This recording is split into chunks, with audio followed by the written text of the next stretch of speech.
اللہ فرماتا ہے وَيُقْرِضُ اللَّهَ قَرْضًا حَسَنًا، کون ہے جو اللہ کو قرض حسنہ دے؟ صحابہ کرام رضی اللہ عنہم اجمعین کی زندگی پڑھو، وہ اپنے استعمال کے لیے بہت کم رکھتے تھے، لیکن اللہ کے گھروں کے لیے اور اللہ کے دین کے لیے وہ لوگ خرچ کرتے تھے۔ ایک سائل آیا اللہ کے رسول صلی اللہ علیہ وسلم کے پاس، آپ کے پاس کچھ نہیں تھا، آپ نے حضرت عثمان رضی اللہ عنہ کے پاس بھیج دیا اور کہا جاؤ ان سے لے لو، تمہیں ضرورت ہے۔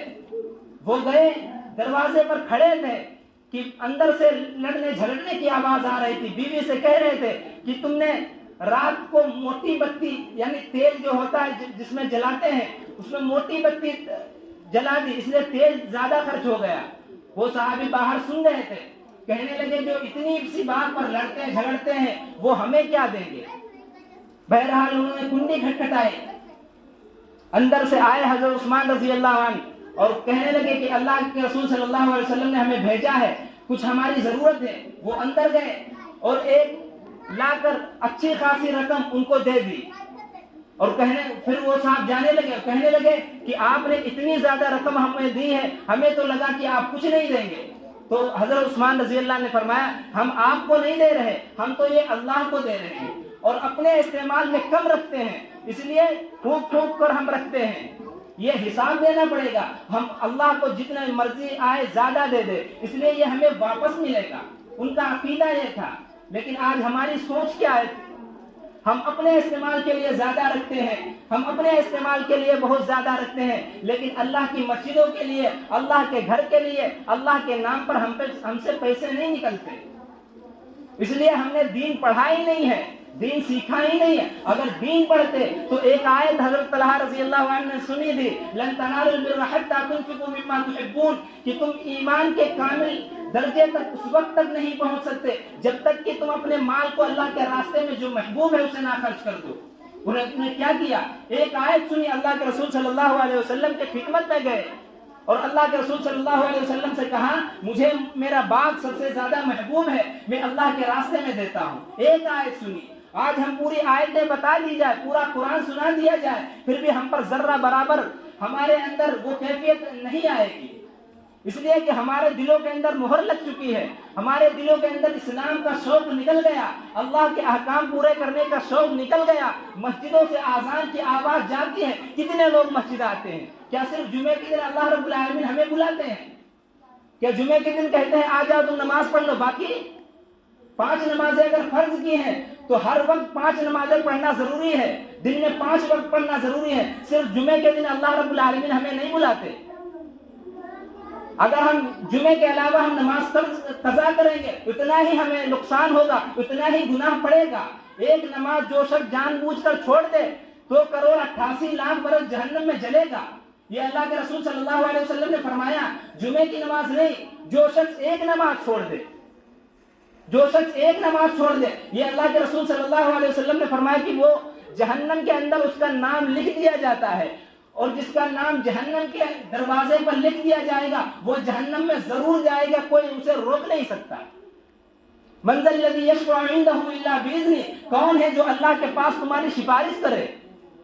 تم اللہ کے احکام کی دھجیاں اڑاؤ، تم اللہ کے رسول صلی اللہ علیہ وسلم کے احکام کے مطابق نہ چلو، پھر لمبے لمبے دعوے کرو کہ ہم مسلمان ہیں، ہمارے علاوہ جنت کا حقدار کون ہے؟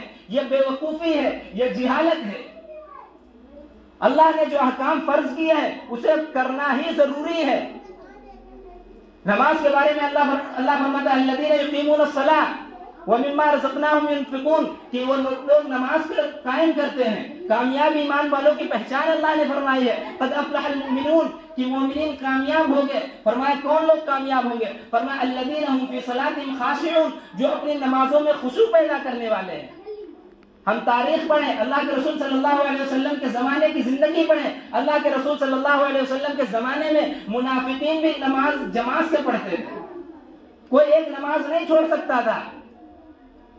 جو شخص منافق ہوتا تھا، کھلا منافق ہوتا تھا، وہ بھی نماز پڑھتا تھا۔